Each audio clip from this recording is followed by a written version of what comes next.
दोस्तों, पिछले कुछ दिनों से हमारे देश के उत्तरी भाग, खासकर हिंदू तीर्थ स्थान जैसे केदारनाथ, अमरनाथ में काफी अधिक बारिश और बादल फटने जैसी समस्याएं सामने आ रही हैं। यह घटना हमें सोचने पर मजबूर कर देती है कि कहीं इसके पीछे कोई साजिश तो नहीं, या कोई विदेशी दुश्मन मुल्क का कोई हाथ तो नहीं है। दोस्तों, बात है साल 2008 की, जब चाइना के बीजिंग शहर में समर ओलंपिक की तैयारियां जोर शोर से चल रही थी। कई सालों के प्रयास के बाद चाइना को 2008 में समर ओलंपिक आयोजित करने का मौका मिला, जिसके लिए चाइना ने $40 बिलियन यानी 3000 अरब रुपए खर्च करके पूरे बीजिंग शहर को रिनोवेट किया और नए स्टेडियम का निर्माण किया। ओलंपिक आरंभ होने के ठीक 2 दिन पहले, जब सारी दुनिया की टीम चाइना बीजिंग पहुंच चुकी थी, सारे टिकट बुक हो चुके थे, सारी व्यवस्था हो चुकी थी और सारी दुनिया की नजर चाइना के ओलंपिक उद्घाटन पर टिकी हुई थी, अचानक चाइना गवर्नमेंट को ऐसी खबर मिलती है जिससे पूरे महकमे में हलचल मच जाती है। ओलंपिक स्टार्ट होने के महज 2 दिन पहले चाइना मेट्रोलॉजी डिपार्टमेंट ने यह फोरकास्ट किया कि ओलंपिक उद्घाटन के दिन चाइना में जबरदस्त बारिश और तूफान आने वाला है। इस खबर से आयोजनकर्ताओं के पांव के नीचे से जमीन खिसक गई। इस ओलंपिक के लिए जिस स्टेडियम का निर्माण कराया गया था वह ऊपर से खुली हुई थी। इस बात को लेकर चाइना के सारे अधिकारी परेशान थे और वह उपाय ढूंढने में लग गए। ओलंपिक के ठीक 1 दिन पहले चाइना सरकार ने इसका उपाय ढूंढ लिया। अब बारिश तो होगी, उसी दिन होगी, मगर बारिश बीजिंग के अलावा कहीं और होगी। उसने बीजिंग की ओर आने वाले तूफानी बादलों को रास्ते में ही बरसने पर मजबूर कर दिया और बीजिंग के स्टेडियम में ओलंपिक का उद्घाटन बिना किसी बारिश के सूखे में संपन्न हुआ। चाइना ने ऐसा करने के लिए जिस तकनीक का इस्तेमाल किया उसे हम क्लाउड सीडिंग कहते हैं। दुनिया में ऐसे कई इलाके हैं जहां बारिश नहीं के बराबर होती है और इनमें से कुछ ऐसे देश हैं जो आर्थिक दृष्टिकोण से बहुत ही मजबूत हैं।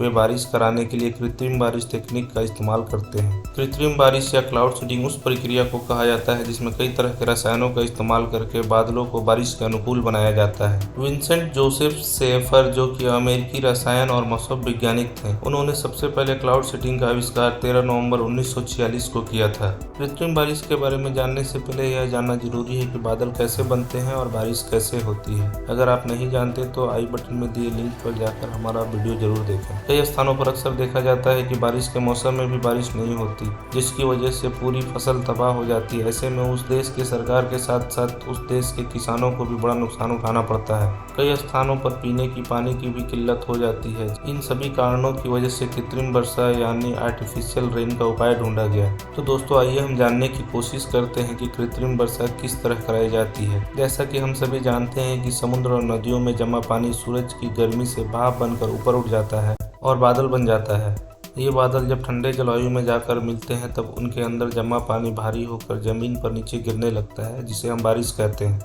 लेकिन जहाँ यह प्रक्रिया स्वयं पूरी नहीं हो पाती, उन स्थानों पर इंसान इस प्रक्रिया को पूरी करने के लिए रासायनिक गतिविधियों का इस्तेमाल करके बारिश करवाता है। यह प्रक्रिया मुख्यतः 3 चरणों में पूरी की जाती है। पहले 2 चरणों में रसायनों की मदद से बादल को बारिश करने योग्य बनाया जाता है। इसमें कई तरह के रसायनों का इस्तेमाल किया जाता है, जैसे कि कैल्शियम क्लोराइड, नमक, calcium carbide, urea, calcium oxide, ammonia nitrate. तीसरे चरण में बने हुए बादल से बारिश कराई जाती है। जिस जगह में बादल पहले से मौजूद होते हैं वहां केवल तीसरी चरण की प्रक्रिया पूरी की जाती है, जिसे हम क्लाउड सीडिंग कहते हैं। क्लाउड सीडिंग की प्रक्रिया में सुपर कूल वाले रसायन यानी सिल्वर आयोडाइन और ड्राई आइस का प्रयोग किया जाता है।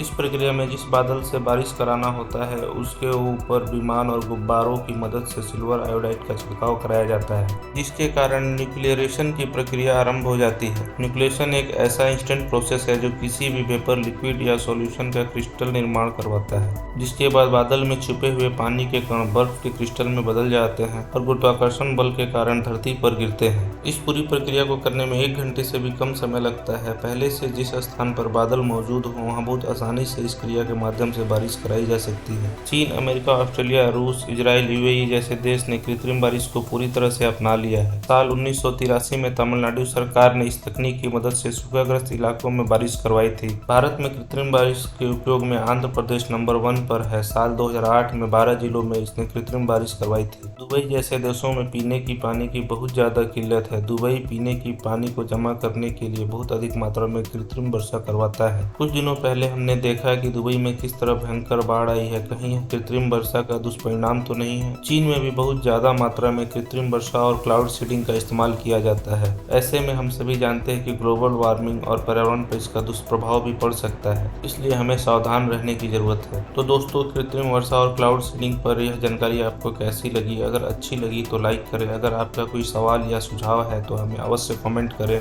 और अगर आपने हमारे चैनल को सब्सक्राइब नहीं किया है तो कृपया हमारे चैनल को सब्सक्राइब करें और बेल के आइकन को ऑल पर सेट करें, ताकि हमारे आने वाले वीडियो का नोटिफिकेशन आपको मिल पाए। हम इसी तरह के इन्फॉर्मेटिव वीडियो लाते रहते हैं। नमस्कार दोस्तों।